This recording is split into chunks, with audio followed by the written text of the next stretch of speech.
జాతీయవాదులందరినీ కూడా అంధభక్తులు అంటూ కొంతమంది వ్యాఖ్యానిస్తూ ఉన్నారు, విమర్శిస్తూ ఉన్నారు. ఇప్పుడు ఈ వీడియోని పూర్తిగా చూడండి. అంధభక్తులు ఎవరు, నిజమైన దేశభక్తులు ఎవరు మీకే తెలుస్తుంది. ఒక ప్రజాప్రతినిధిగా అమేఠీలో 2004 నుంచి 2019 వరకు చూస్తే 15 సంవత్సరాల పాటు ఆయన అక్కడి నుంచి ప్రాతినిధ్యం వహించారు. ఏం జరిగింది అమేఠీలో, ఏం అద్భుతాలు జరిగాయనంటే కనుక ఏమీ లేదనే చెప్పారు. రాజ్యాంగ ప్రతిని పట్టుకొని పదే పదే రాహుల్ గాంధీ తిరుగుతూ ఉంటారు అండ్ ప్రజాస్వామ్యాన్ని పరిరక్షించాలని చెప్తూ ఉంటారు కదా. అదే రాజ్యాంగాన్ని తుంగలో తొక్కి ప్రజాస్వామ్యాన్ని ఖూనీ చేసినటువంటి, ఎమర్జెన్సీకి వ్యతిరేకంగా పోరాడినటువంటి వ్యక్తి నరేంద్ర మోదీ. 2004 నుంచి 2014 మధ్య రాహుల్ గాంధీ చెప్పడం వల్ల, లేదా రాహుల్ గాంధీ ఫలానా పాలసీ తీసుకొచ్చాడు, ఈ దేశ అభివృద్ధి కోసం ఫలానా విజన్ తోటి కూడినటువంటి ఒక కార్యక్రమాన్ని రూపొందించాడు, లేదా ఈ దేశ అభివృద్ధి కోసమని రాహుల్ గాంధీ ఆలోచనలు ఈ విధంగా ఉన్నాయి అని ఆయన ప్రభుత్వం, ముఖ్యంగా యూపీఏ ప్రభుత్వం ఉన్న టైంలోనే రాహుల్ గాంధీ తీసుకొచ్చింది ఒక్కటంటే ఒక్క అంశాన్ని కూడా మనం చూపించలేము. ఇవాళ నరేంద్ర మోదీ 2001లో ఆయన ముఖ్యమంత్రి అయ్యారు. ఇప్పటి వరకు కూడా ఓటమెరగని నాయకుడిగానే కొనసాగుతూ ఉన్నారు. అండ్ ఈ దేశాన్ని ఎక్కువ కాలం పాటు పాలించినటువంటి కుటుంబము, ఈ దేశం అంటేనే ఆ కుటుంబం అనుకునేటువంటి ఒక వ్యవస్థ ఉన్నటువంటి ఈ నేపథ్యంలో ఆ కుటుంబం నుంచి వచ్చినటువంటి వ్యక్తి 22 సంవత్సరాల నుంచి ఒక కీలక విజయం కూడా నమోదు చేయకుండా కంటిన్యూస్గా ఫెయిల్ అవుతూ వస్తున్నటువంటి వ్యక్తి జెన్జీకి ప్రతినిధి అంటేనే అది నిజంగా విషాదకరమైనటువంటి అంశం. నమస్తే, వెల్కమ్ టు రైట్ యాంగిల్. ప్రస్తుతం జాతీయవాదులందరినీ కూడా అంధభక్తులు అంటూ కొంతమంది వ్యాఖ్యానిస్తూ ఉన్నారు, విమర్శిస్తూ ఉన్నారు. ఇప్పుడు ఈ వీడియోని పూర్తిగా చూడండి. అంధభక్తులు ఎవరు, నిజమైన దేశభక్తులు ఎవరు మీకే తెలుస్తుంది. సో ఒక్కసారి మనం ఇప్పుడు రాహుల్ గాంధీని ఇవాళ అందరూ కూడా యూత్ ఐకాన్ అని, లేకపోతే ఇప్పుడు జెన్జీకి ఆయన్నే ప్రతినిధి అని, రాబోయే రోజుల్లో అసలు ఈ జెన్జీని నిజంగా నడిపించబోయేది రాహుల్ గాంధీనని పదే పదే ప్రచారం చేస్తూ ఉన్నారు, వ్యాఖ్యలు చేస్తూ ఉన్నారు. కాంగ్రెస్ ఎకో సిస్టమ్ ఈ బొద్దింకల ఉద్యమం కొంత విజయం సాధించిన నేపథ్యంలో దాన్ని కాంగ్రెస్ ఖాతాలో వేసి రాహుల్ గాంధీకి ఆ విజయాన్ని ఆపాదించే ప్రయత్నంలో నిమగ్నమయ్యారు. అయితే నిజంగానే అంధభక్తులు లేదా దేశభక్తులు, వీటికి సంబంధించినటువంటి డెఫినేషన్ మీకు అర్థం కావాలంటే ఒక్కసారి మనం నరేంద్ర మోదీ గారు అండ్ రాహుల్ గాంధీ ఇద్దరి ప్రస్థానాన్ని కొంచెం కంపారేటివ్ అనాలిసిస్ చేస్తే మనకు అర్థమవుతుంది. సో ఫస్ట్ రాహుల్ గాంధీ గారి ఆయన పుట్టింది 1970లో, అంటే ఇప్పుడు ఆయనకు 56 సంవత్సరాల వయసు ఉంది. నరేంద్ర మోదీ గారు 1950లో జన్మించారు. సెప్టెంబర్ 17 వస్తే ఆయనకు 76 సంవత్సరాలు వస్తాయి. ఇద్దరికి మధ్య సుమారుగా 20 సంవత్సరాల వ్యత్యాసం ఉంది. 1970లో జన్మించినటువంటి రాహుల్ గాంధీ అండ్ ఆయన 2004లో మొట్టమొదటిసారి ఎంపీగా గెలిచారు అమేఠీ నియోజకవర్గం నుంచి, ఉత్తరప్రదేశ్లోని అమేఠీ నుంచి. అమేఠీలో మీరు చూస్తే 1977 నుంచి 2019 వరకు కూడా అనేక సార్లు కాంగ్రెస్ పార్టీ గెలుస్తూ వచ్చింది. అది కాంగ్రెస్ పార్టీకి కంచుకోట. అంతకుముందు సంజయ్ గాంధీ 1980లో గెలిచారు అండ్ 81లో రాజీవ్ గాంధీ గెలిచారు, 84లో రాజీవ్ గాంధీ గెలిచారు. మళ్ళీ 89కి వచ్చేసరికి కొంత మారింది. 91లో సతీష్ శర్మ కాంగ్రెస్ నుంచి గెలిచారు.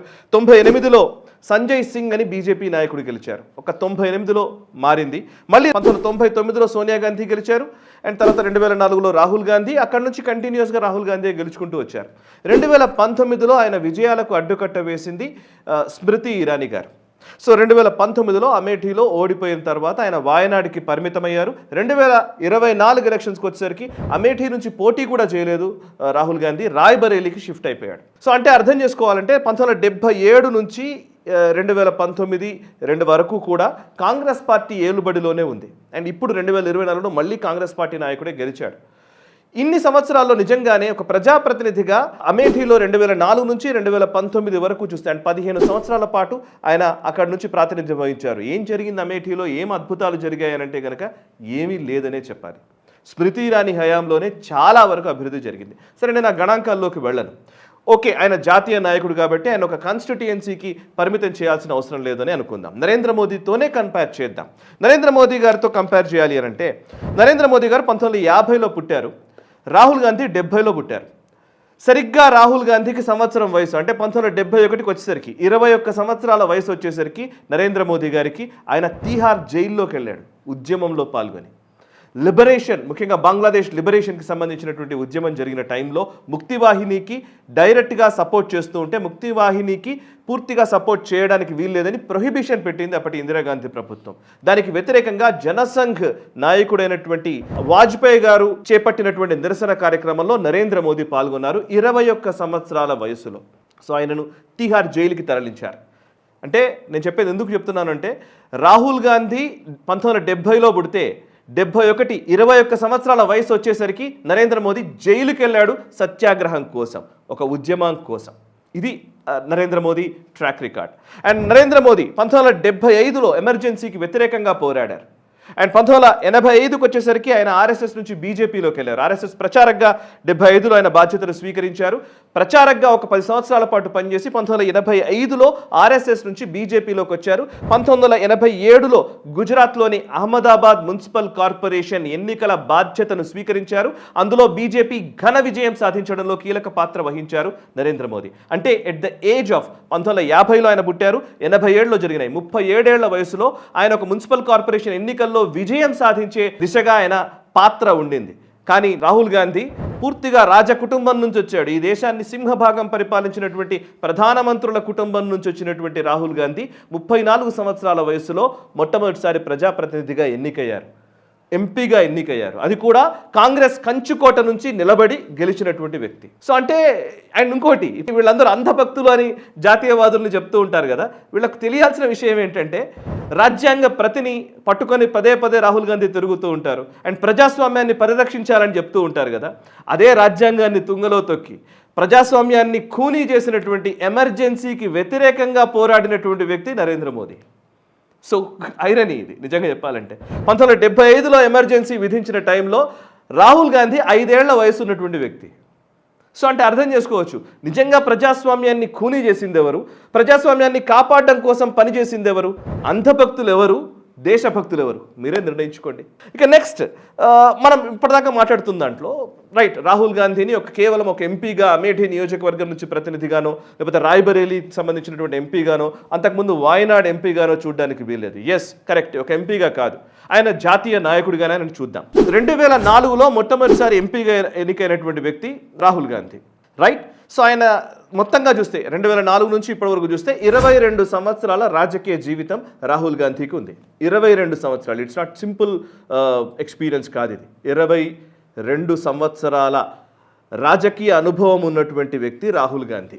22 సంవత్సరాల్లో ఒక్క ఇష్యూ పైన పార్లమెంట్లో అద్భుతమైన స్పీచ్ ఇచ్చాడనో, లేదా ప్రజలని ఉర్రూ తలూగించే విధంగా, ప్రజలని ఆలోచింపజేసే విధంగా, సోకాల్డ్ ఈరోజు మాట్లాడుతున్న యూత్ని ఆకట్టుకునే విధంగా రాహుల్ గాంధీ ఇచ్చినటువంటి ఒక్క ప్రసంగం ఎవరైనా చెప్పండి, నేను ఒప్పుకుంటాను. That is a problem. And ఇంకోటి, 2004 నుంచి 2014 వరకు యూపీఏ ప్రభుత్వంలో ఆయన ప్రభుత్వం ఉన్న సమయంలో 2004 నుంచి 2014 మధ్య రాహుల్ గాంధీ చెప్పడం వల్ల, లేదా రాహుల్ గాంధీ పలానా పాలసీ తీసుకొచ్చాడు, ఈ దేశ అభివృద్ధి కోసం పలానా విజన్ తోటి కూడినటువంటి ఒక కార్యక్రమాన్ని రూపొందించాడు, లేదా ఈ దేశ అభివృద్ధి కోసమని రాహుల్ గాంధీ ఆలోచనలు ఈ విధంగా ఉన్నాయి అని ఆయన ప్రభుత్వం, ముఖ్యంగా యూపీఏ ప్రభుత్వం ఉన్న టైంలోనే రాహుల్ గాంధీ తీసుకొచ్చింది ఒక్క అంశాన్ని కూడా మనం చూపించలేము ఇవాళ. సో 22 సంవత్సరాల రాజకీయ అనుభవం ఉన్నటువంటి వ్యక్తి, నిజంగానే ఆయన యంగ్ యూత్ ఐకాన్ అని, ఇంకోటని, కాన్స్టిట్యూషన్ చేతిలో పట్టుకొని, లేకపోతే ప్రజాస్వామ్యం గురించి మాట్లాడుతూ వెళ్ళిపోతే సరిపోతుందా? కాంగ్రెస్ పార్టీ ఉద్దండులతో కూడినటువంటి పార్టీ, రాజకీయ ఉద్దండులు ఎంతోమంది, పివి నరసింహారావు గారు కావచ్చు, ప్రణబ్ ముఖర్జీ కావచ్చు, ఆ మధ్యకాలంలో అహ్మద్ పటేల్ కావచ్చు, ఈవెన్ యాంటోనీ లాంటి వాడు కావచ్చు, ఈవెన్ గులాం నబీ ఆజాద్ కావచ్చు, ఒంటి చేత్తో ఆయా రాష్ట్రాల్లో రాజకీయాల్ని నడిపించినటువంటి వ్యక్తులు, అండ్ ఈ దేశానికి సంబంధించినటువంటి గొప్ప గొప్ప విధానాలు తీసుకురావడంలో కీలక పాత్ర వహించినటువంటి వ్యక్తులు. రాజకీయ వ్యూహాల పరంగా చూసినా కూడా కాంగ్రెస్లో చాలామంది అతిరథ మహారథులు ఉంటారు, రైట్. అవి మంచా చెడా, నెగటివా పాజిటివా తర్వాత, బట్ అట్లీస్ట్ వ్యూహాన్ని రచించడంలో, సామర్థ్యం విషయంలో లోటు లేదు. బట్ రాహుల్ గాంధీ 2004 నుంచి ఇప్పటి వరకు ఆయననే నిలబడి, ఆయన్నే స్ట్రాటజీస్ చేసి, ఆయన్నే వ్యూహాలు పన్ని ఎన్నికల్లో విజయం సాధించినటువంటి ఒక్క రాష్ట్ర ఎన్నిక చూపించండి, కుదరదు, ఎక్కడ చూడలేదు మనం. కోర్స్ వాళ్ళు అన్నింటినీ ఆపాదిస్తుంటారు. ఇవాళ లాస్ట్కి బొద్దింకల ఉద్యమాన్ని కూడా రాహుల్ గాంధీకి ఆపాదిస్తున్నారు, అది వేరే విషయం. సో అంటే నేను చెప్పాలనుకునేది ఏంటి అని అంటే కనుక ఈవెన్ జెన్జీ ఆలోచించాల్సిన విషయం కూడా ఒకటి ఉంది. సో ప్రజాస్వామ్యం అని పేరు పెడుతున్నారు. నిజానికి ప్రజాస్వామ్య యుతంగా లేదా ప్రజాస్వామ్యం కోసం పనిచేసినటువంటి ఉద్యమాలు చేసినటువంటి ట్రాక్ రికార్డు ఉన్నటువంటి నాయకులు ఇంకోవైపు ఉన్నారు. నరేంద్ర మోదీ ఎమర్జెన్సీ వ్యతిరేక పోరాటంలో పాల్గొన్నారు, అయోధ్య మూమెంట్లో పాల్గొన్నారు. అండ్ ఆయన ఉద్యమాలు మాత్రమే కదా, ఆర్ఎస్ఎస్ ప్రచారకగా ఆయన పనిచేశారు. ఆర్ఎస్ఎస్ ప్రచారకగా క్షేత్రస్థాయిలో పనిచేసినటువంటి అనుభవం ఉంది. ఆయన పంజాబ్లో చేశారు, నార్త్ ఈస్ట్లో పనిచేశారు, రకరకాల దేశంలోని అనేక ప్రాంతాల్లో భౌగోళిక స్థితిగతులు తెలిసినటువంటి వ్యక్తి, సంస్కృతి సంప్రదాయాలపైన అవగాహన ఉన్నటువంటి వ్యక్తి. అండ్ ఆయా రాష్ట్రాల్లో ఉన్నటువంటి రాజకీయ పరిస్థితులు పూర్తిగా ఆకళింపు చేసుకున్నటువంటి వ్యక్తి నరేంద్ర మోదీ. ఆయనతో రాహుల్ గాంధీని కంపేర్ చేస్తూ ఉంటేనే సమస్యగా కనబడుతోంది లిటరల్లీ. అండ్ ఇంకొక కీలకమైన విషయం ఉంది. ఆయన ఆర్ఎస్ఎస్ ప్రచారకగా పనిచేయడమో లేకపోతే ఉద్యమాలు నడపడమో మాత్రమే కాదు, ఆయన ప్రభుత్వాన్ని నడిపించారు. ఇప్పుడు ఈ 2026కి ఆయన 25 సంవత్సరాలు అవుతుంది ఆయన ముఖ్యమంత్రిగా అండ్ ప్రధానమంత్రిగా కంటిన్యూస్గా ఆయన రాజ్యాంగబద్ధమైనటువంటి పదవుల్లో నిలబడి పనిచేస్తూ ఉండి 2001లో ఆయన ముఖ్యమంత్రి అయ్యారు. ఇప్పటి వరకు కూడా ఓటమెరగని నాయకుడిగానే కొనసాగుతూ ఉన్నారు. 2001లో నరేంద్ర మోదీ గారు ముఖ్యమంత్రి అయితే 2004లో ఎంపీగా ఎన్నికయ్యారు రాహుల్ గాంధీ.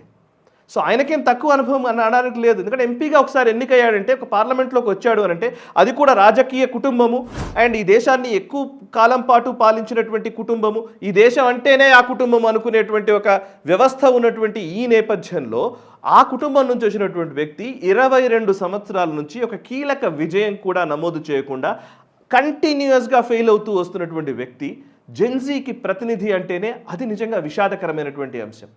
అండ్ ఇంకొక కీలకమైన అంశం ఏంటంటే, చివరిగా చెప్తున్నాను, సో ఈ పర్టికులర్ ఇన్సిడెంట్లో ఈవెన్ రాహుల్ గాంధీని బ్లేమ్ చేయాలనో లేకపోతే నరేంద్ర మోదీని పొగడాలనో కాదు. ఎప్పుడు కూడా యాపిల్స్ని యాపిల్స్తోనే కంపేర్ చేయాలి అని అంటూ ఉంటారు. నిజానికి నరేంద్ర మోదీని రాహుల్ గాంధీతో కంపేర్ చేయడం కూడా కరెక్ట్ కాదు.